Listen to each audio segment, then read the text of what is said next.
When I first got to Brazil, my very first impression, the very first thing I noticed was green.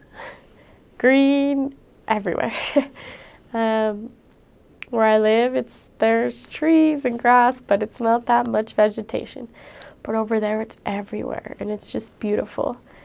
That was the very first thing I thought, and it's something I actually miss a lot. The next thing, obviously, was the language. I got there and I didn't understand anybody or anything. And people would talk to me and I was like, what? And then they'd say it again, what? And I just didn't understand anything. And all these people wanted to talk to me and they were so friendly and they wanted to come up to me and they were saying these things and so excited. And I was there, like this. And eventually, I would just smile and nod because I had no idea what was going on. But it was just fantastic.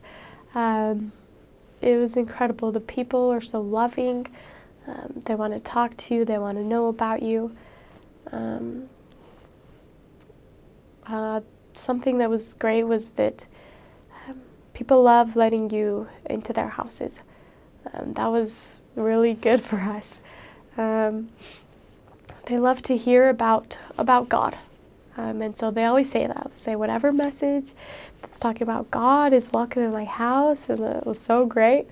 And it was funny. And we're like, okay, yeah, we're talking about this. And talk to them about our beliefs and all these things. And they're like, yeah, and we're just having a good time, feeling the Spirit. And then, would you like to come to church with us? And they'd be like, oh no. So that was kind of funny sometimes. Everyone lets you in, but it is specific people that will, they love to hear about your message, but they kind of don't want anything to do with the church.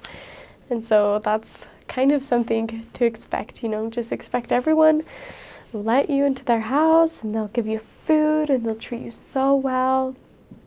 But sometimes when it comes to come to church with me or come to this activity or come get to know us better, then people get a little more, they're not so open to that. One other thing that definitely hit me when I went there was the heat. It is so hot in Brazil. Like, oh my goodness. I just remember walking in the streets and just sweating. It looked like I had taken a shower. My hair was wet, just stuck to my face. And it's just like that all the time. So if you are going to Brazil, make sure you take really thin clothing.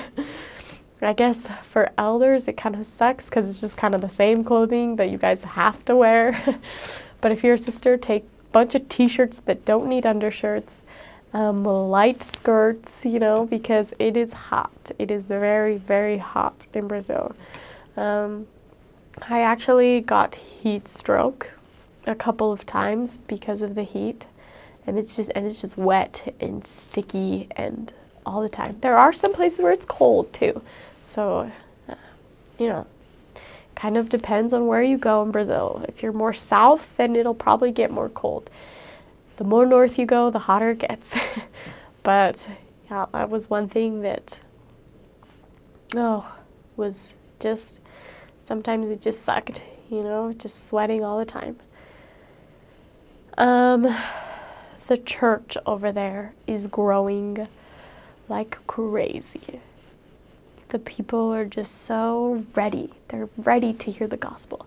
There are some people that have just been prepared by the Lord, and you can just see it. They'll just have open hearts, and they'll pray, and they'll receive answers, and they're just ready, and they want to get baptized, and it's incredible. There are some places where the church is small still. My first area, we would meet in a house every Sunday. And we didn't have a lot of hymn books. I think we only had one. And we would usually give that to people who were coming to check out the church. obviously, because they didn't know the hymns. And one thing while I was growing up, I